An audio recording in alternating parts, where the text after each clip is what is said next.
Welcome to the Grandstand Golf Podcast. This is the weekend golf update for the 2021 Wells Fargo Championship. I am your host, Adam Bapty, and as always, I'm joined by my brothers, Kevin. Hey, everyone. And Craig.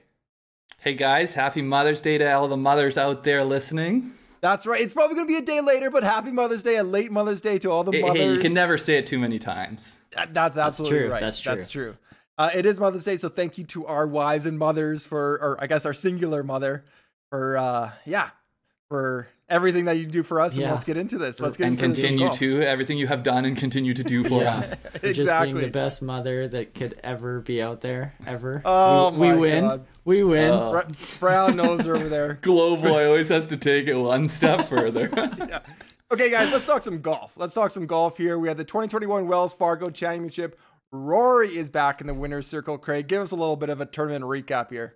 Well, I mean, let me contain I'm just excited. Usually we're about 20 minutes in and I have to bring up Rory when he has nothing to do with the tournament. So we get to start off the top. It's been, I think, something like 18 months, 19 months. It was 2019, pre-pandemic, last time we saw Rory in the winner's circle.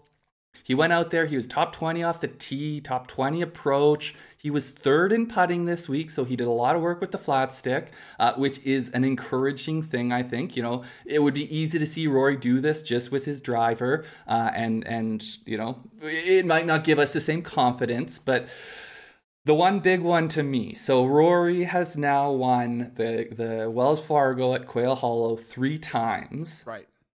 His next start will be at the PGA Championship, a tournament he has won 2 times. So do you think he can go back-to-back hat tricks here and go right? Including at this venue, at Kiowa, at a place that he has won it before. So my question to you guys is, how much more confidence does this give you on Rory going into the PGA Championship in 2 weeks? Tons. I mean, a ton. I think the question I'd throw back to both of you is he the favorite of everyone, of the entire field? DJ, Rahm, everybody, Bryson. Is Rory now the favorite, just like taking into that history a little bit? I mean, he's catapulted himself into the discussion. He's top 5 for sure. Yeah, for sure. I think top 5. Yeah, I think I'd say top 2 or 3. I'd say anyone of the DJ, JT, Rahm, Bryson, Rory is now. But the thing is, so like you look at who the favorites would be. Rahm just missed a cut for the first time in 22 starts. JT, his putter woes are, you know, he's they're there. He's killing it tee to green, but his putter is giving him all kinds of trouble. Bryson, I mean, we don't know if he's going to remember to stick around for the weekend or not. You know, so I think DJ's slumping. I think that there's more potential right now for Rory.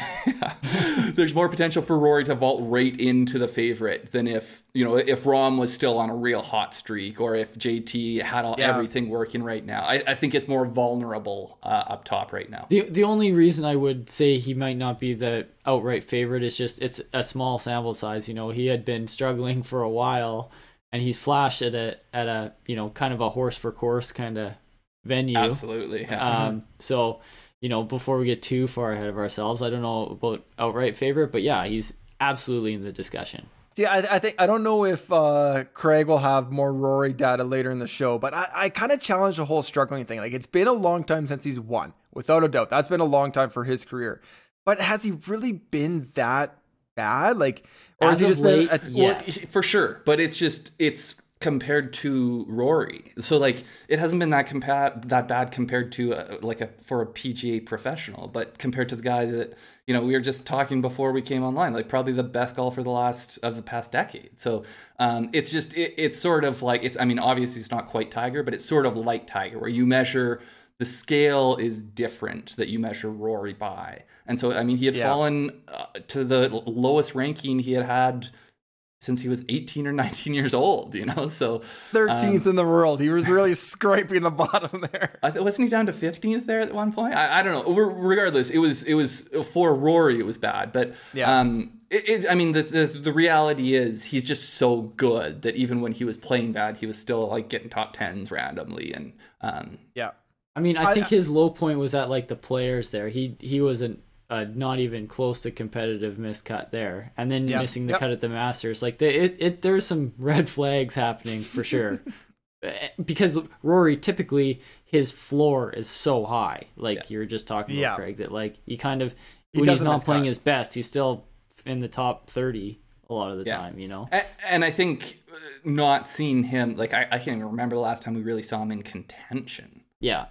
And that's the, like you kind of think once every 3 or 4 starts that he's he's really part of the story. But I think one of the other ones that I think is really interesting is we saw JT fell going into the Players. He had fallen, I think, to a 22-1 favorite going into the Players. Right. And then he won it, and then very quickly was back to being a favorite in tournaments. Yeah. And Rory, I think it was the first time they said that he had fallen to at least a 20-1, or you know, into the 20s. 18, 20, 22, in however long, and then he goes and wins it. So I guess long story short is anytime one of these guys falls up into the 20s, then take them, because they always have a shot. They turn around in a hurry. Yeah. But that's kind of interesting what you said about those top 5 guys looking at the PGA Championship, because there is something kind of poor going with all of them. JT, Rahm, DJ, all those guys, Bryson. I think the scariest group might be that tier 2 or like 1B, when you get like the Hovlands, the Spieths, the Xander, Cam Smith. Like those guys are the ones that might be more threatening than these elite guys that all have some kind of little red flag, but there's something a little bit worrisome about all of them. I think Hovland is one of the most dangerous players in golf right now. Absolutely. So do you think, does Viktor Hovland, does he like waste shots? Is that his Achilles heel right now? Because he's got so much firepower. Like every time I see him, it looks like he's just streaking up the leaderboard. So what's happening the rest of the time? No, I think it's just golf is hard. Like I think everything has to click so much. Like Rory this week was 3rd in the field in putting. So how many strokes back was Hovland? Finished 2 back. 2 back, yeah, sorry, because Rory bogeyed there. And I think everything just kind of has to go right. Like the difference between these guys getting consistent top 10s, top 5s, and popping for the win is that you kind of have to play mistake free, or like you have to get those extra couple putts to drop or something. But he's doing all the things. It just all needs to click, and everything kind of go perfectly for a week, and then he'll take one down. So I was lucky enough to see our mother today on Mother's Day, and the one thing, like my one takeaway, both mom and dad were talking about golf, and my one takeaway is that Viktor Hovland is a superstar in the making, because at one point they are arguing about like who is a Viktor fan first, and like both of them were just gushing about how much they liked Viktor Hovland, and like they were trying to argue about who liked him first. It was like hipsters arguing about a band. See, I'm in a different province, and I had the pleasure to have a little Skype call with mom. And out of nowhere, she was talking about Hovland. Like, I didn't even segue to golf, and she brought up Hovland today. Yeah, but like I think of this kind of next wave. I think Morikawa is a very charismatic guy too, but I think Hovland just kind of has that it factor. He's already won a lot of fans, and as he gets more and more time in contention, in big tournaments, all this kind of stuff, he's just going to win more and more fans as we go. Yeah. Well, and with our mom's prowess in fantasy sports, and obviously she has a keen eye for talent. For her to pick Hovland, it's saying something. Yeah. What is the equivalent of getting a fan's jersey in golf? How do I get a Hovland jersey? That's what I don't know. Well, we need to find out. Yeah. Okay, so let's talk about the tournament a little bit. So Rory was kind of in the conference. He's in the last group with Keith Mitchell. Gary Woodland kind of got himself into a tie with Rory for a little bit. Looked like it'd be a 2-man, 3-man race. Kind of, at the close of the back 9, entering the second 9. What did you guys think? Was it always Rory's to lose? Or did Keith Mitchell look pressing at times? Did Gary Woodland look like he was going to get it? What did you guys think? I never really thought Gary Woodland was going to get it. He did make a little push there around the turn, but I kind of think it's just because he played those holes first, where there's a couple scoring holes there. Scoring holes. Yeah. I did think that Keith Mitchell was looking dangerous there for a while, but his putter just went ice cold. Like as he made the turn and then onto the back 9, he couldn't make anything. He wasn't even really scaring the hole on a lot of his putts. So at that point, it with how Rory was playing, it definitely became his tournament to lose. I actually was surprised how well Keith Mitchell hung in there. He did putt, like he did hit a couple key putts early on, you know, par saver type things early on, and then had some pretty good approaches, was setting himself up, getting scoring opportunities. But yeah, Rory was just hitting more putts, and that seemed to be... Yeah, Keith Mitchell, it also felt like he really was shooting himself in the foot, you know, even early on, like his back-to-back bogeys. I mean, that first one, so it felt like he just has the firepower. But, you know, I'm looking at 5. He was in the middle of the fairway. That was the one where he had it was a pitching wedge or I don't know exactly what, some kind of wedge in, and he almost stuck it, but it spun back off the front of the green. Yeah. Right. He had a bad chip where, you know, they were saying he should have putted it. But it was one of these things where, like, it felt like he kept giving himself chances to do something good, especially off the tee, giving himself chances, and then just really couldn't convert, whether it was poor short game or just couldn't hit the approaches or what. But it felt longer than I thought into the match that he still had a chance, though, and could have turned it on. And really, even on, like, he hit a great shot into 16 for his second shot there, and he had about maybe 15 feet for birdie. He was inside Rory.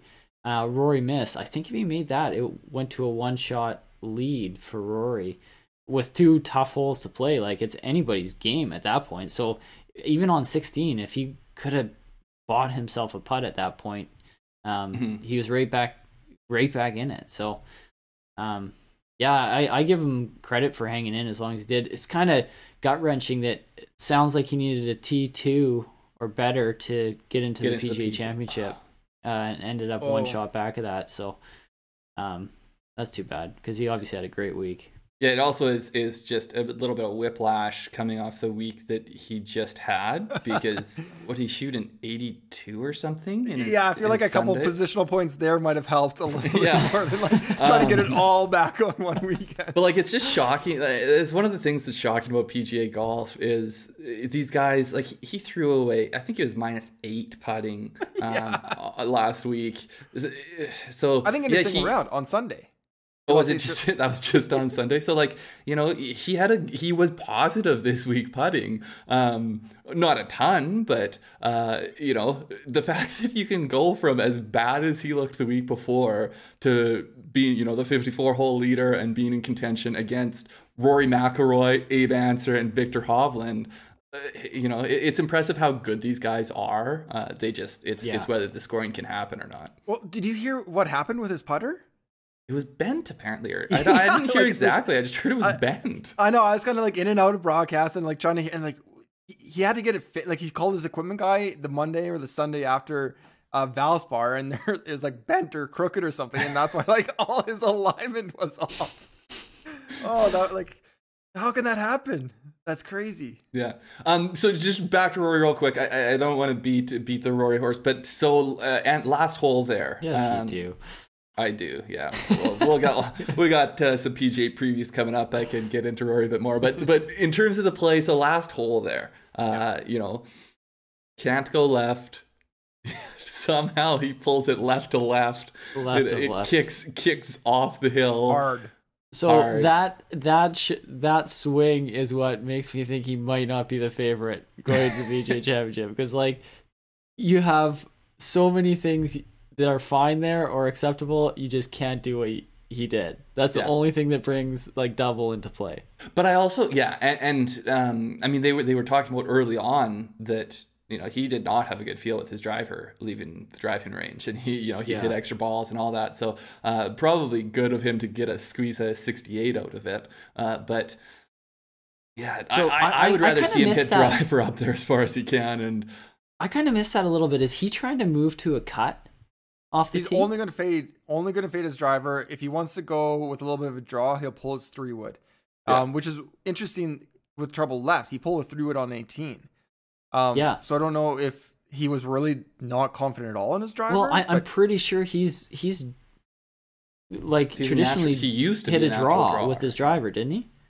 So now but I think it just must be part of what he's doing with Pete Cowan, and he feels that that's a more repeatable movement for him. I don't know the details, but that is what he said, is that essentially sticking with a cut. The trend it's hard to trust, though. If it's like what you're transitioning to, like it is a hard thing to trust that new swing. I guess they were talking about that a little bit on the broadcast as well. But like stepping up on 18 and that's your new shot is to peel it right off of the water.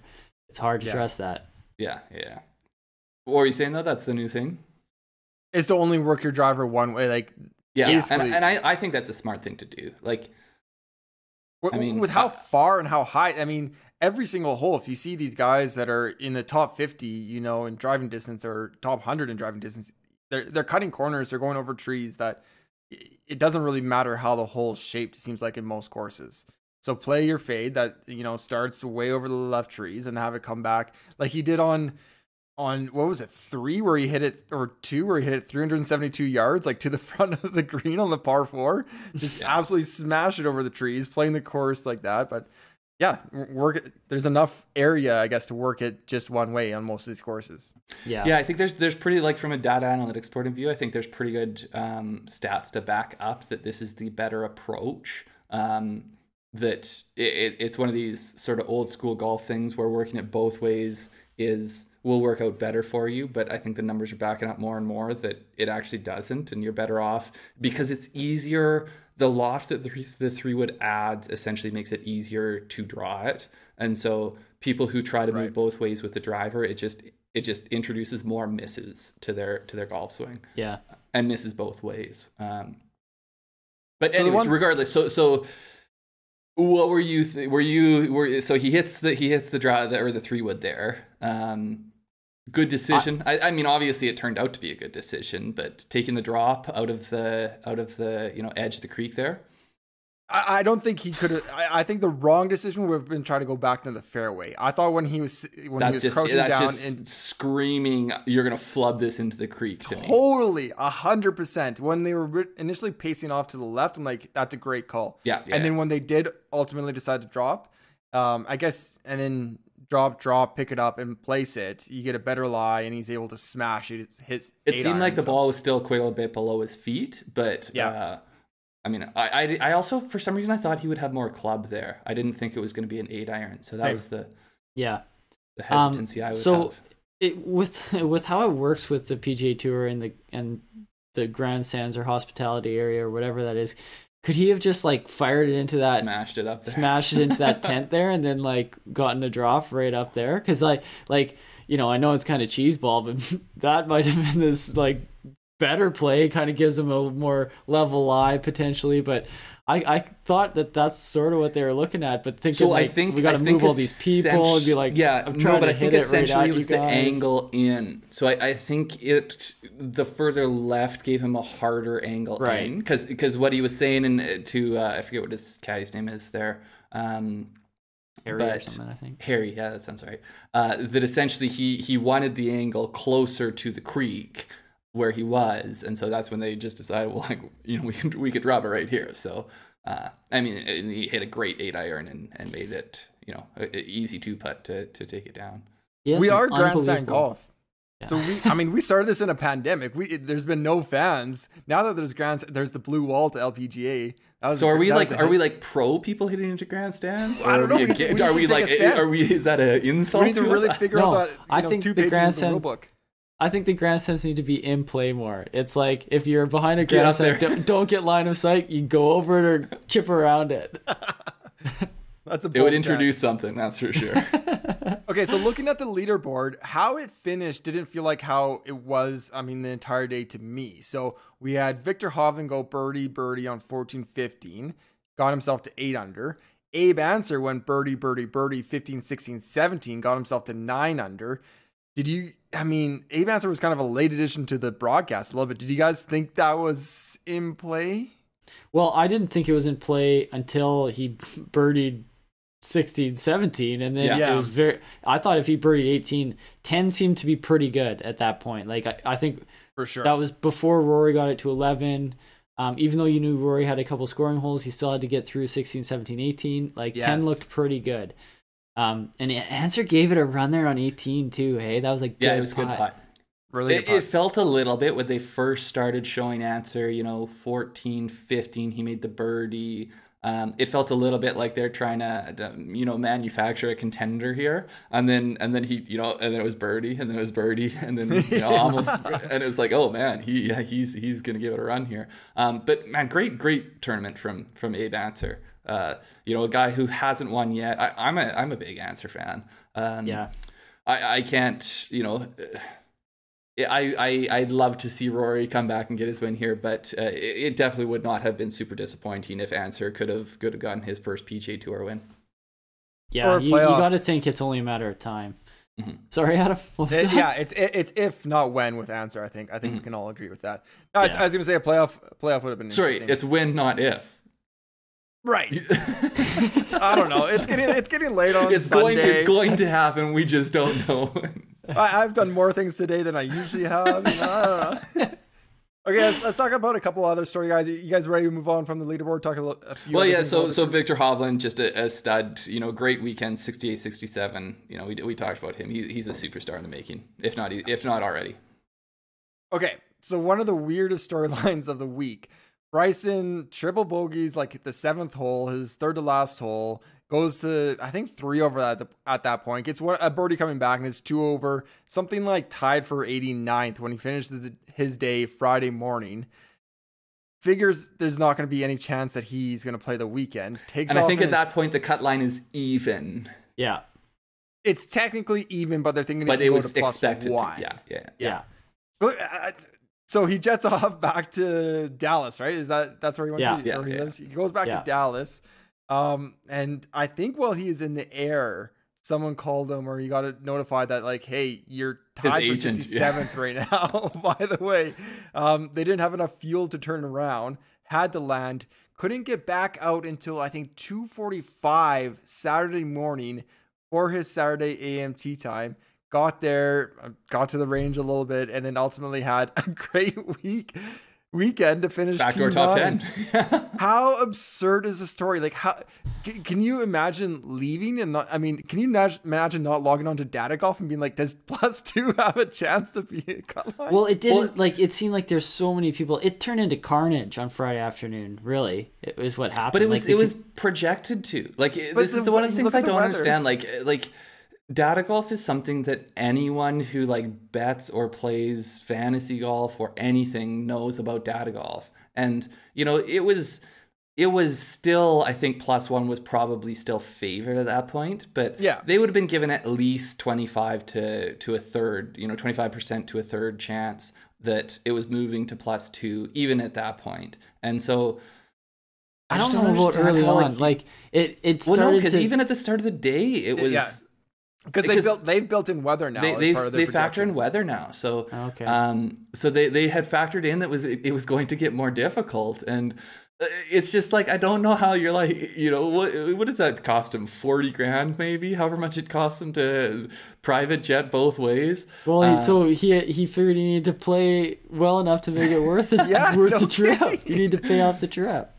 I think one of the interesting things is a lot of people would have just withdrawn at that point. And so, props to him for not. I think that he easily could have. But I think that's also one of these things where if it wasn't Bryson, if it's someone who thinks their chances of coming back and making a $10,000 check or something, they may be less likely to turn around and come back. He doesn't need the FedEx Cup points. He doesn't really need that single tournament check. Let's be perfectly honest. He has more sponsors than the 100 FedEx ranked to 150 combined.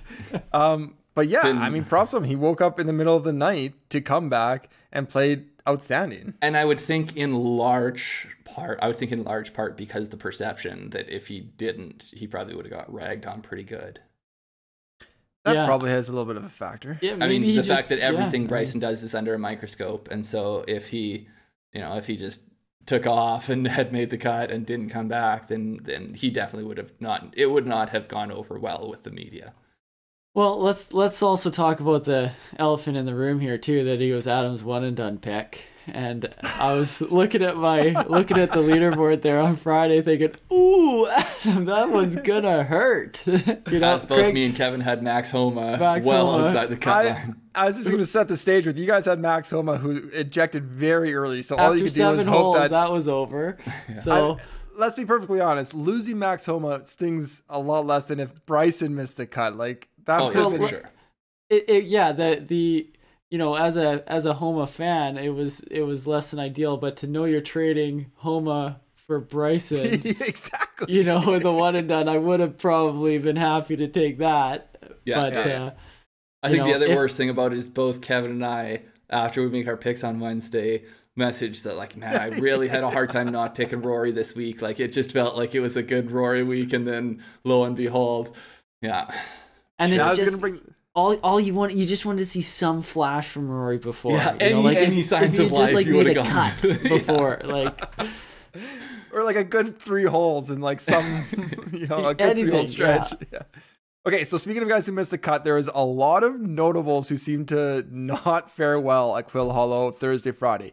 Patrick Cantlay, Tony Finau, Will Zalatoris, Jon Rahm. Craig, you're going to have to address this DFS elephant in the room at some point. Yeah, we'll jump into that in the good bets, bad bets. Okay. And Sung J M, Max Homa, on and on and on. So of those kind of like stars, let's say top 30-ish players in the world, who are you most worried about from that kind of group?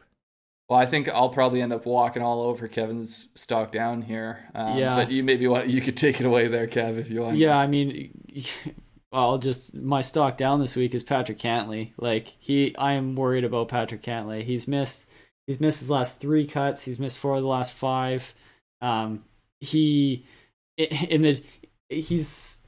So his last 6 tournaments, he's made 2 cuts. He's top 20 in both those tournaments. So when he makes a cut, he seems to be playing okay. And like prior to this recent struggle, he was playing phenomenal. Like he was a killer out there. So he was a guy who you felt like could win any tournament. But now all of a sudden he is ice cold, and it's not like there's not really any known. I haven't heard of any reason for it, and it doesn't. Well, he is putting very poorly. He's changed his putter a few times. Anyway, I'm worried about him in the bag every week. Like I said, it goes back to the, you know, we've had these discussions about Cantlay many times since we've been doing this podcast, but it's just because the expectation for him is that he could win any week, and like to miss 3 cuts in a row when you expect a guy might be winning is like kind of jarring.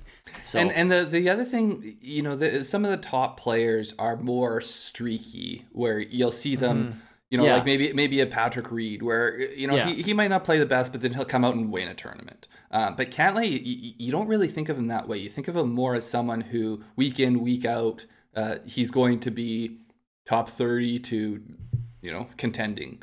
And so I have heard rumors there's a swing change happening. I don't know if that is in reaction to poor play, or if that is something that he has been undertaking. But that is just, I think, a rumor I stumbled across on Twitter. So that's troubling though. I don't think we're going to talk about this person later on, but I want to bring up Tony Finau.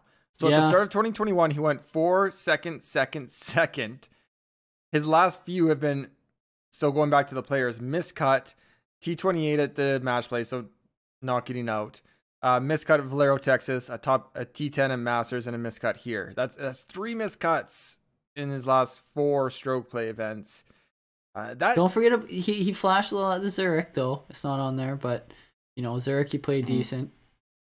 Yeah, but yeah, sure. I do have concerns about Tony.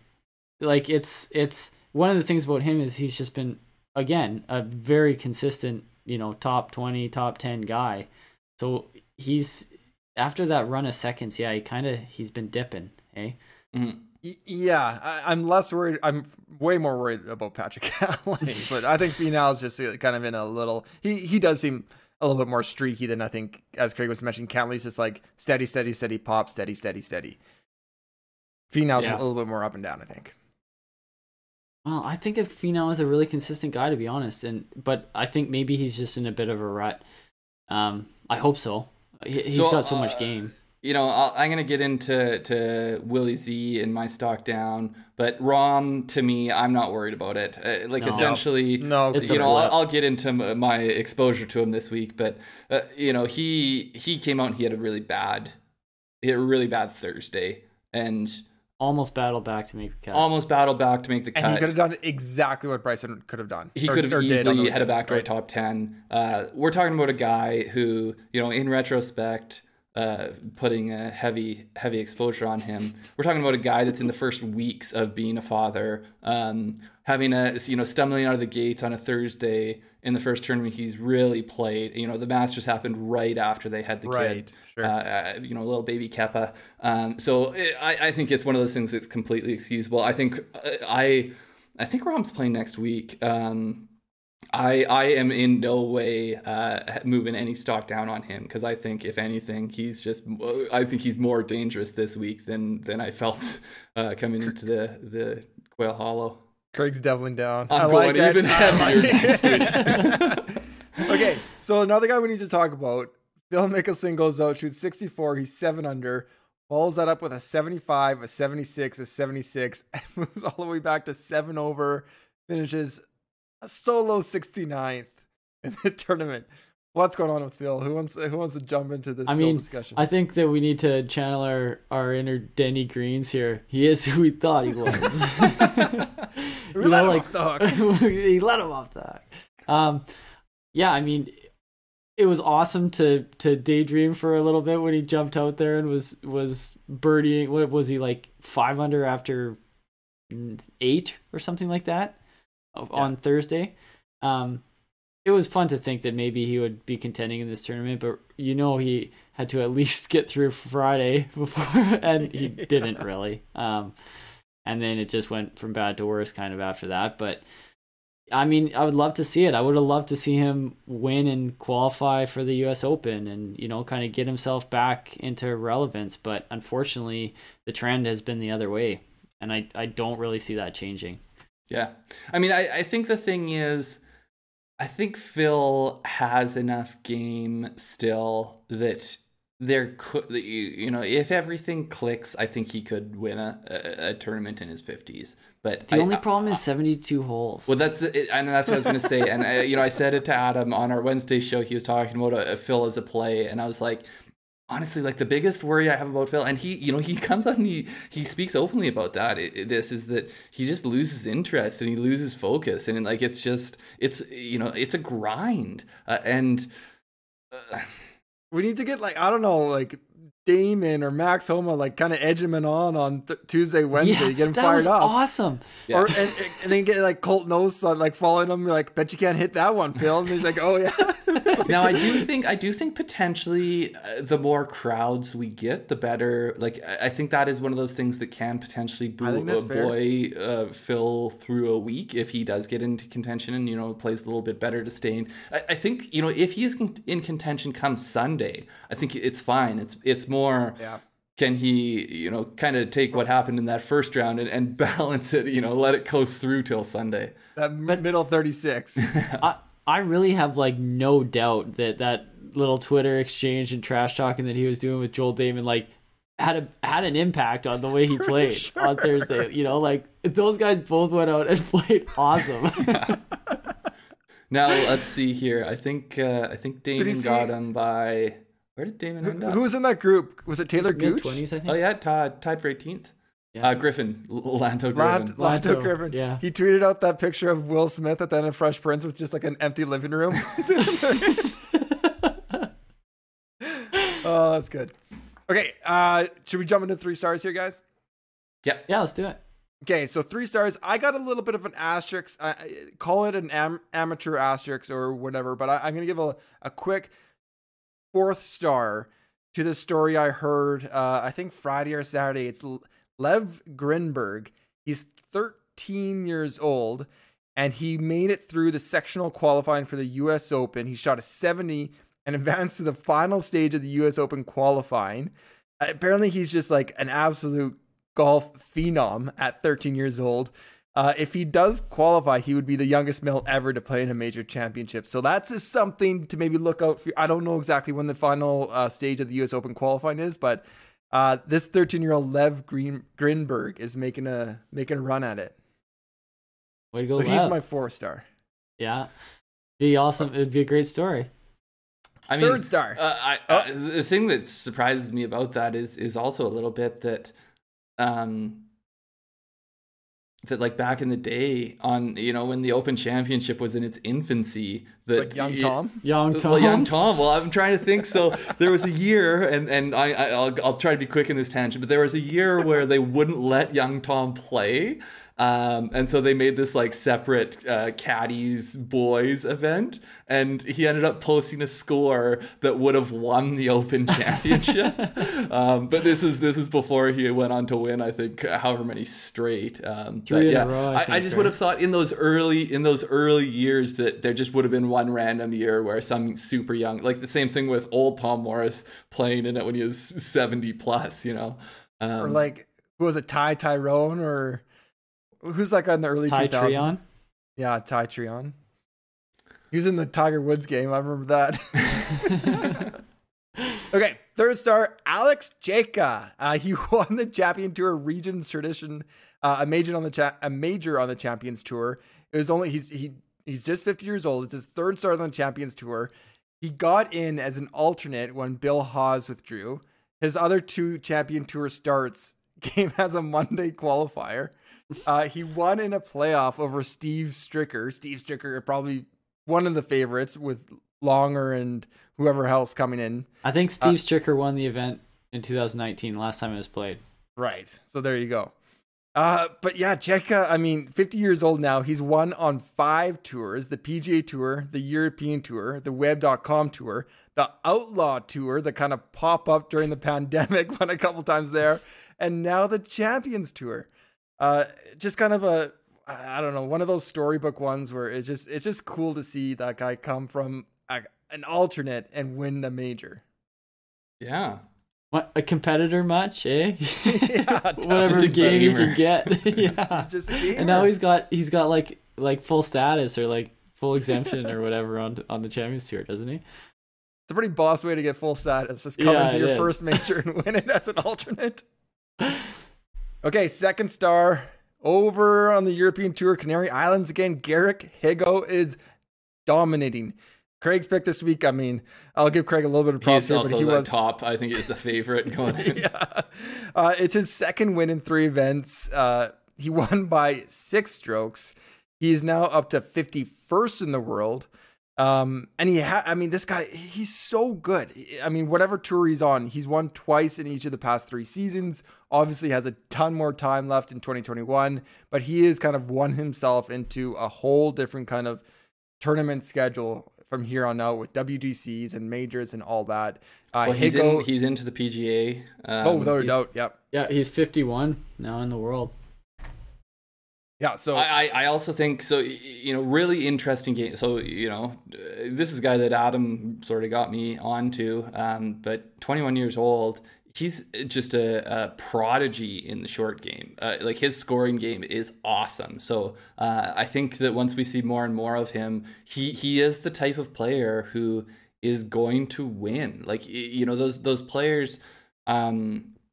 It's almost sort of like a Christian Bezuidenhout. Yeah. I don't know. I mean, it's tough because we haven't seen enough of him against the highest levels of competition to know how he can measure up on the most difficult courses and all this kind of stuff. But man, if you have a player like that on some of these shorter courses on the PGA Tour, you know, he's one of these people that can go low in those situations. So it'll be interesting to see if he can, you know, at Kiowa, very tough long course, whether that suits him at all. I don't think so, but we'll see. We'll see what kind of chops he has. I think that when he won a couple of weeks ago, I put a little warning out to Kevin and his boy, Bobby Mack, as the top lefty in the world. He's sitting there at 45, and Higgo is now definitely just clipping at his heels as the top lefty in the world. Yeah. So Bobby Mack, another one to watch out for at the PGA. So there was the top, I guess, top 12, but other than Higgo, the top 11 guys were kind of bunched within 3 shots, and then Higgo's 6 clear of them. Like it was like, it wasn't just a win, it was like a demonstration, you know, like it was. And I mean, it's not a Rolex Series event or the toughest, event the European Tour will have, but winning by 6 strokes on any tour at any event against professional golfers is huge. Like, you're playing on a different level, a completely different level. Here, I got a quote here that I want to read. So, it's unreal. I played so well today. I hit the ball very nicely, so it was a lot less stressful than last time because I was hitting it a lot better. I can't believe it happened so quickly again, but my game has been so good. But my game has been good, so I can believe it as well. I like it. It's a little confidence there.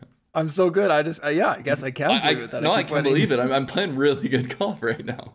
I was actually just brushing up on Higgo there before we got going tonight, and he's definitely a guy I could find myself cheering for. Yeah. 2021's Bobby Mack, I want to say, That's what I'm thinking. Okay, first start. I got to give it to Rory, guys. Give it to Rors. First win in 553 days. First win as a dad. One on Mother's Day. First Mother's Day for Erica, his wife. Got a little choked up there. Got a little bit choked up. Obviously, fans back helped Rory. We talked about Phil, but it definitely helps Rory. I mean, just on Twitter this weekend, like, golf is much better when Rory is playing his best golf. It just makes everything about the tournament. I don't know. I've got a smirk on my face. Craig's the resident, Rory homer, but it just made the weekend so much better, I feel like, when he is playing well and in contention. Yeah, I agree. I think one of the huge flexes is, as there's like a little bit of confusion with the camera on 18 there when, they were kind of showing the creek and they didn't know if that was his ball or whatever. Mm-hmm. And then the camera gets a close up shot of it and it's just like Rors right on the side. And it's like, oh yeah, that's definitely his. Like when you get him from the factory with your nickname on it, then it makes it a little easier to identify. Yeah, exactly. Okay, that's our 3 stars. Let's move on to our DFS pick segment for the week. This is our pick sheet that we send out every Wednesday on Twitter. And guys, it's a little bit of a bloodbath out here today. I'll just go into your winners. You both had Jon Rahm, missed cut. I had Bryson DeChambeau, who made the cut on the number, but squeaked into a top 10 for me. Sleeper, also kind of messy. So let's go with the worst first. Craig got Cameron Tringali, missed cut. Kevin had Carlos Ortiz. I had him in a bunch of DFS lineups, and he faded well back to T65. But looking like a great call early on. I agree. I completely agree. And then my boy. So I went Phil Mickelson 175 to 1. I was like, does this actually have a chance? I think I put an each way on it. So I'm like, hey Phil, you just need to get into a top 5 here, buddy. Let's hold on to this for a couple days. Yeah. By Friday, that was kind of toast. Saturday, I was like, okay, there's no chance this is coming back. So he finished 69th. Fade. Got some pretty good fades here. Good fades, yeah. Will Zalatoris was my fade. He missed the cut. Craig went with Patrick Cantlay. Low-hanging fruit, kind of a low blow, but he did miss the cut as well. A good fade. Good fade. Kevin went with Patrick Reed, T6. What were you thinking there, Kev? Just not really afraid to throw him under the bus. Whenever I'm having a hard time coming up with a fade. Hey, Patrick Reed's in this tournament. Who's a guy? No, but he has been struggling with his ball striking. It just hasn't been great. Yeah. He's also always within the top 10 of the odds that week. So yeah, which is what we're looking for with our fades. Yeah. Top Canadian, we all went with Corey Connors. He was T43, got that hole in one, and kind of fell apart after that on Sunday. Nick Taylor. Nick Taylor's, yeah, he took it. Was the number 1 Canadian, T26. He had a nice day today with a 69. And then our one and dones. You guys, I don't know if there's some collusion on Tuesday or Wednesday, but you both went with Max Homa, defending champion, playing well. Ended up with $0 in your pocket, 0 points on the board. I went with Bryson. I just felt it was a tough test. It's a long course. Okay, now's my time to pull out the Bryson. Got T9, got me a couple $100,000. What do you think? Is that? Are you happy? Are you satisfied with that? It's right in that middling ground where I don't know how to feel. I'm not unhappy with it, but knowing how, given everything this week, this week and how that happened, like if he was first and then fell off, I'd probably be more choked. But after Friday, any amount of points would have been good for me. So yes, I'm happy with it. I'm so far. I'm so like wrapped up in my own head with this one and done right now. I don't know if I'm ever gonna be able to get out of it. Well, the thing is, like, it's at this awkward point for me where, like, I've got a handful of studs left, and then I've like picked clean kind of that next level, and so like I know I want to save some of these studs for big tournaments that are coming up, but like, oh man, like, what am I going with then? You know. It's something we talk about on the podcast every week. I might post again who we've played, you know, our whole history. We went back to the start of the PGA Tour season with a Safeway. So we're well into, I mean, what, like 30 some events now. So we've used up quite a bit of guys. So I'll post that either on Twitter or on our website so everyone can kind of see where we've gone right and where we've gone wrong. But the totals right now are Craig at 5.4 million. I'm at 4.8 million. And Kevin is 4.4 million, still just a winner's away shot from getting to first place. Well, that's the thing. I haven't hit my winner. 32 weeks in now, so. Okay. You guys have both hit a winner. I haven't hit one yet, so I'm really, you know, I'm riding on the back of a couple good a couple good major finishes there with Dustin and Rahm. So yep. Yeah, Kevin had 5 top 10s in his first 6. I don't know if he's had 5 since. No, I haven't. For sure I haven't. I've got into this like thing where I want to pick a guy, but I'm like, no, I think this is the smart pick. You know what I found? Defending champions are not good picks. They're not good picks. No. I also think like you just gotta go with your gut. Like that's what Adams demonstrated. His freaking Siwoo Kim pick, I still think is the pick of the year. What about his Carlos Ortiz pick? He didn't do that in one and done, but that's true. I've already moved on from that. I've already moved on. That's such a that one stings. I've been chasing that ever since. I picked Carlos Ortiz in my sleep like 3 times. Try to catch some of that magic. Yeah, that's a hard one. Our European Tour Race to the Dubai Fantasy League is still going. Malcolm Young had Higgo as the captain. He took home the weekly win. Colin Brown is still in the top spot. Craig is clipping at his heels. Didn't I have Higgo as my captain? Well, you didn't have enough. I mean, you had to. I mean, a lot of people had Higgo as captains. You had to round out the roster a little bit. Yeah, Colin Brown in first. Craig is in second. A close second, I believe. And on Mother's Day, I saw that Mom, I believe her name is Grandstand Grandma, is in the top 10 in our league. So watch out for her. Watch out for her. She always has a way of just like working her way up those leaderboards. Sneaking her way up. Okay, guys, good bets, bad bets, red bets, green bets. I'm going to throw it right to Craig first because there's going to be a lot of DFS listeners that are asking, Craig, do you have a curse now? Why did you go with Rahm 80% of your DFS lineups? So, I mean, there's a few reasons, and I think they're good reasons. So essentially, we had Rahm coming in this week. He had made 22 straight cuts.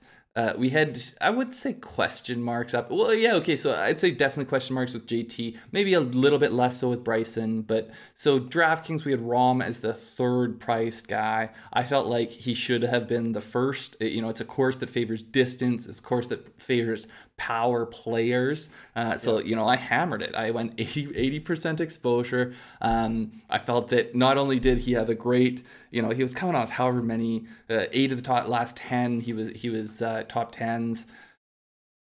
Top 10s or top 10s? Not top 10s. Okay. But I felt like it was a very, very safe cut, very safe top 20, you know, relatively safe top 10, and a decent chance to win. So I was like, man, of all the players up top, I like his floor, I like his ceiling, I like everything about it. So I just hammered it. I felt like it was you know, you got to take your stands. And the thing that like frustrates me a bit is that I have taken so many stands with Rory as his price has fallen further and further down. And then like to see him this past week and to see him, I forget if he was at 10,000 or if he fell into even 9,800. I forget what it was at the start of the week. I know, you know, anyways, so I hammered Rahm. It obviously didn't work out. I did a decent job at the back end of my lineups too, which saved, you know, I got decent squeaking out some return. It was still obviously a down week tournament long, but I would say that's definitely the bad bet. But my good bets, Schwartzel was a great one. He was tied for 14th in the tournament. I had decent exposure to him tournament long, but I also I played him throughout the weekend showdowns. And then from after my serious FOMO after the first day, I hammered Rory 100% in showdowns every day afterwards. So I did not kind of get a big win, but I had positive ROI the rest of the week on my showdown. So that felt good. At least. I just felt like an idiot because I'm so high on Rory all the time, and then for his price to get as low as it did at a course where the thing that it's just tough because you start to second guess and play the game theory too much, knowing that his ownership is going to creep up because he has a winning history here. But right. Yeah.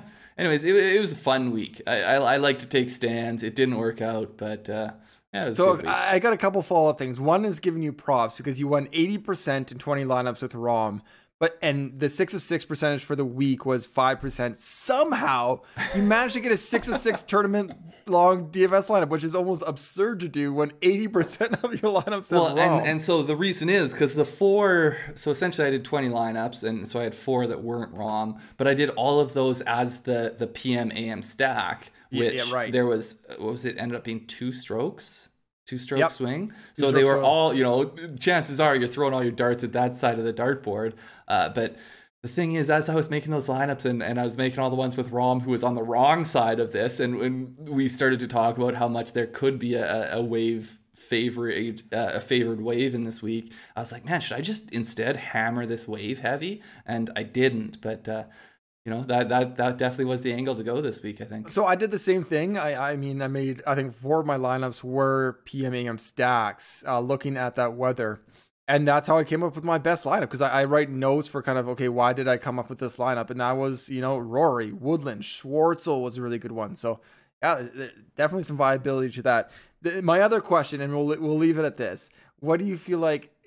I guess it's a 2-parter. Will you go up to 80% in the near future or ever again? And what do you feel like to get this kind of cloud lifted? I mean, not just pick a winner. I feel like that's kind of an outrageous kind of thing to do, but how do you follow this up? So how do I follow this up? By just, I don't know that one. But so essentially, I think to me, really you need to try to get in these GPPs, you need to take stands somewhere because you need to try to get up to the very top of them. So if I'm putting in 20 lineups and I'm not going to, I forget what I ended up having, but somewhere in the 25 to maybe 28, something like that. I had more players in my pool than I would like. Like I think ideally you want to get less than that. So if I'm not going to cut down and I'm going to have like a lot of, little exposure to a lot of these longer shots, then I feel like I need to take a stand somewhere and have a heavy play somewhere. And so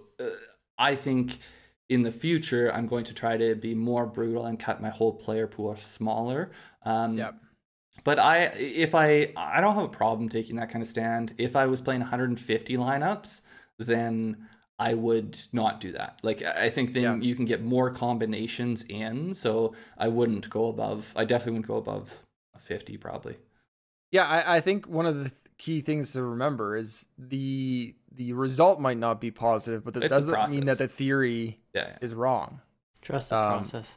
And that's what we try to do here is we explain through our entire process here, rather than just being like, or if it is a gut feeling, hey, I have a gut feeling about this one. But when you were asking that question to Craig, Adam, when you asked him if he would do 80% exposure again, I just was hoping he would say yes, absolutely yes. I trust the process. And it's this person at this course. It's Rory at the PGA Championship in 2 weeks. Okay, Kevin. How did your any bets? Oh, it was terrible. I don't know if I should participate in this section because I only have one of the I guess 2 bad bets and red bets. It was a miserable week. I was quite high on Max Homa going in. I also was high on Rahm, and threw a dart at a board with Carlos Ortiz there. So none of those paid off. My week was very middling. It looked good on Saturday. I had Woodland, Rory, Reed, Schwartzel, and Mickelson, someone else in a lineup all stacked, and it was kind of in this 20,000 person GBP. I cracked the top 10 at one point in the tournament. It was an incredible return. Kept kind of working its way back when Keith Mitchell I didn't have Keith Mitchell. You got to get everything perfect to kind of take down these GPPs. So ultimately turned out okay. My bad one was I tried to get a couple flyers going into Sunday with my showdowns. I went Connors and Brendan Steele, and Connors got that ace, which is good, but collapsed after. And Brendan Steele, I think, had at least 3 water balls through his round. So if anyone was watching for the first time for our Sunday show, I apologize, but I think Craig had a couple good ones with. I had some decent, yeah. Although JT ended up falling off, he had a good start to his day and ended up falling off, but yeah. Okay, guys. Sorry, one other thing real quick on that. Tiny little positive catch for me, but Euro, the Higgo pick was picking a favorite, but friggin' Adam pulls out, what's his name? Maverick Antcliffe. Maverick Antcliffe, my new favorite Australian. Move out, Cameron Davis. Maverick Antcliffe, you're off. Friends off, Cam Davis. Yeah, I don't know. I've just been kind of, I love the European Tour because I feel like it's more research, it's more digging. You're going into the China Tour to find this guy's results, and it's that research that I kind of like. It's really, really fun for me. Sorry, lay the groundwork though. He was a mid 700 or mid 7,000s play. Ended up. He's 7,500. I think he came out with 70 on Thursday. Not a great start, but then was ripping off 62, 63. And ended finished up just for second. Solo second. Maverick Antcliffe, he had a bunch of wins on the China Tour, I think 2 years ago. He was like something crazy, like 18th in strokes gained tee to green on the European Tour in 2020. So obviously a really good ball striker. I just figured one of these guys that can win because I can go low. And yeah, well, I had 4 of 6 get through the cut, and I still managed to cash. So in large part due to Maverick Antcliffe. So that was a good one.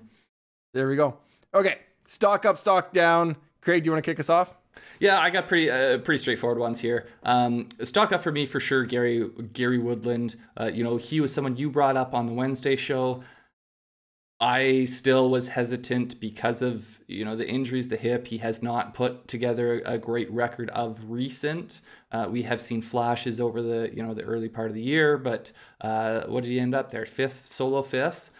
He clearly, when he is able, I don't know, when he's able to go out there and I don't know if it's health or just it has been health for a lot of the year. So yeah, but I don't know if it's sort of sometimes when health is an issue they can't practice like they want to, and it kind of backs up. So I don't know if it's actually health the week of or if he's been able to practice more. But essentially, he's one of these guys that when he shows up and he has it, he still has it. That's the takeaway for me. I get the feeling that he's like he was dealing with that hip for so long that he's kind of started to get back, and from what I understand, being able to play pain free. I think now he's just in that process of kind of getting his confidence back, knowing what he can do, getting the reps in, and I expect him to be, back up on flashing on leaderboards consistently here. Yeah, he's got game. If he can stay healthy, I sure hope he can. Anyways, yeah, he's definitely one of my near and dear to my heart guys. It's always those soft tissues are always you're always worried that it's going to creep up again. Yeah. This is a whole nother discussion. I'll save for another show, but the injuries in golf are hard for DFS betting community. Webb Simpson dropped out. That was bad for a lot of people, but I have no idea how Gary Woodland is feeling. And you don't even know the reports that they're giving in their interviews are like. It's like they're just all Belichick players. Well, did you hear about Rory? How he almost withdrew. He almost withdrew because he threw out his neck on Wednesday afternoon. What were him and Webb doing on Wednesday? I whipped my hair back. I don't know what they're doing. Yeah, he had a late tee time on Thursday, and that's crazy. So stock down for me. It's not a big stock down, but just sort of need to note it. Will Zalatoris miscut. Especially since the Masters, everyone has been riding high on the Will Zalatoris bandwagon, and I definitely still am. But it's just to pump the brakes. Remember that while he may be working his way up to the top of the golf world, or top 20, 30 in the world, maybe he's a guy that is just graduated from the Korn Ferry Tour. He's going to miss cuts along the way. It's the reality of it. Yeah. He's not Jon Rahm. Oh no, wait, he's not Tiger Woods yet. I guess that's the one we'll go with. But and there's a lot of other good players out there. He's a great player, but there's a lot of them. And golf is hard. Yeah. Pump the brakes. Still a great player. Yeah. Okay, Kevin, you're up. Who's up? Who's down? So moving up for me is Abraham Ancer. he's just been so consistent lately. He's two straight top fives now. He's fifth last week at the Valspar. This week he's solo second. 8 straight top 26 finishes now. So not only is he like making cuts, he's making the top half of the of the guys that made the cut after he does. And most of those are like right around. He has quite a few around 20. He was only in 26th in one, and a lot of them are kind of more like top 20s. So he's playing very, very consistent golf. Somebody that you want to see get the win. You worry a little bit about him. Is he got a guy that can't necessarily compete at every course? And I actually wouldn't have thought this was a great fit for him. I know, that's the thing. That's why it's a question mark, because it's not like he doesn't play well at courses you wouldn't expect suit him. He can still step up there and eke every single ounce out of the yardage he can play and compete with these guys. So he's shown he can do it. You expect that he's going to be able to win at more of a course that demands accuracy and ball striking, but right. Who knows? I just hope he can get it done. But at this point, with the consistency he's showing, he's somebody I would be, happy to keep my eye on and bet, top 10s, top 20s, DFS lineups, whatever. It's looking good. Yeah, he was first tee to green this week, first on approach, 8th off the tee. So the ball striking is so good for him right now. Yeah. So then moving down, we already talked about Patrick Cantlay. Hopefully it's not an injury thing, with his back history. But he's just not playing well right now. So it'd be nice to see him turn it around. I'm certainly at this point not going to be having any exposure to him going into the PGA Championship. So, yeah, that's a tough one. Hopefully he finds it soon. Quick turnaround. Guy I think we're all fans of. So, yeah. Okay, I'm going a little bit different here. My moving up, I'm going Dean Burmester, and there's a very obvious reason why. So he won. You're like, why? Last week he won. Why are you talking about him this week? Welcome to last week. Yeah, he won last week. Why are you talking about him now this week? You're just catching up on the news? No, here's why. So he needed to move into the top 100 to get that PGA Championship invite, or supposed invite. I think the top 100 after this week will get it. So he was, I think, 107th in the world coming into this week at the Canary Islands. He's over on the European Tour. He followed up his win, which moved him into 107th, with a T4 this week. And that T4 result moved him into 93rd in the world and bought him an invite to the PGA Championship. So huge week. I mean, moving up, his win set this up, but he needed to follow that up with a very, very high finish to earn that invite. And I think that's just a clutch performance. That's like Chris Kirk earning his card. It's these performances that kind of get lost as the years go on, but these big ones that kind of can shape and can change players' trajectory, kind of.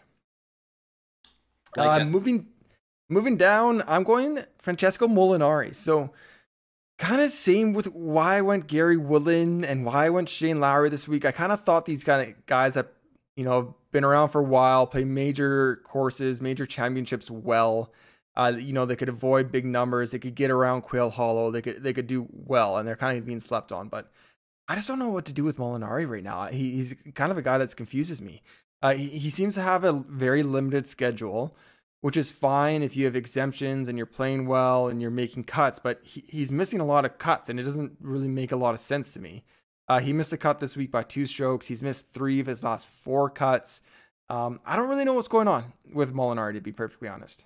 Yeah, I think to me, Molinari, like, it's tough. I'm a big Molinari fan, so it's hard to kind of, I feel like, have an unbiased take on him. But he's one of these people that it seems like when it doesn't go right, it just goes very bad. Like, it doesn't kind of just, it's not quite there. It's like, it just is not even close. And so, I hope he can get back the form that took him into the, top 10, contending, winning majors and being a Ryder Cup stud and all these things. But he seems a long way from there right now. Well, he's fallen to 133rd in the world now. Yeah.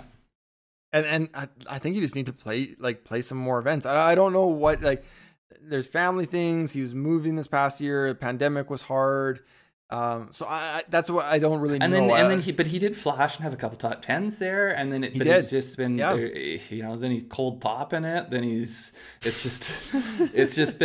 kind of been a roller coaster, and when it's not good, it's just not even close. Yeah. So I think that puts a bow on this week, guys. We have the AT&T Byron Nelson this week at a brand new course, or not a brand new course, a new course for the PGA Tour, the TPC Craig Ranch. Colt Nose was subtweeting us that it's going to be a low-scoring birdie fest. Look out for those kind of guys. Our preview is out on YouTube, so go check out our preview, and we'll be releasing DFS shows later in the week. Anything else to add here, guys, before we wrap this up? Let's give a quick shout-out to Area Jetanagarn. Oh, I butchered that. when you just don't know and you just start to trail off. This is a one-take show, Kevin. I've practiced this so many times too. Jetanagarn. There you go. Area Jetanagarn. She came out with a 63 on Sunday to win the Honda LPGA Thailand. She's Thai. So kind of chased down Patty Tavatanakit. Nice. Another one I've been practicing. A little bit unfortunate for Patty because she had been leading first 3 rounds, but she fired a 70 to close it out today, lose by 2 shots to Jetanagarn. So awesome 63 today. Like she needed to post to score, obviously, because she was out well before the leaders. So the par 5 18th, she needed a good shot in there and just like hit one of her fairway woods to about 12 feet, missed the eagle putt, but tapped in for bird, and she posted high enough to get her done. So, good for her. I think there's 3 Thai women. Yeah, I was gonna say we had the 10, top. So we had 3 at the top 3. Like there's 3 in the top 3, four-way tie for third, but the solo first and second were both tie, and then there's one of the ones who was tied for third was Patty Tavatanakit, and so pretty cool. Yeah, it's a pretty good showing cool at home. Yeah, for sure. So I wanted to give her a shout out, and I believe it was like her 11th win or something like that on the LPGA. So good for her. Nice. Okay, we haven't done this in a while. Let's go around. Craig, where can people find you on Twitter? What's your Twitter handle here? I want to say it's at Grandstand Craig, spelled exactly as you would think it would be. And Kevin? At Grandstand Kevin. There we go. Okay, I'm at Adam Bapty. If you're listening to our podcast on mobile or wherever, pull it out, rate our review or rate our podcast, give it 5 stars, leave a review. We'll talk about it on the next show. If you're watching on YouTube, thank you for watching there. Please subscribe to our YouTube channel. Hit that thumbs up. Follow us all on Twitter, as you just heard, and then our account is at Grandstand Golf. Thank you, everybody, for listening. We'll see you again next week. Take care. Take care, everyone. Yep, see you guys. Happy Mother's Day.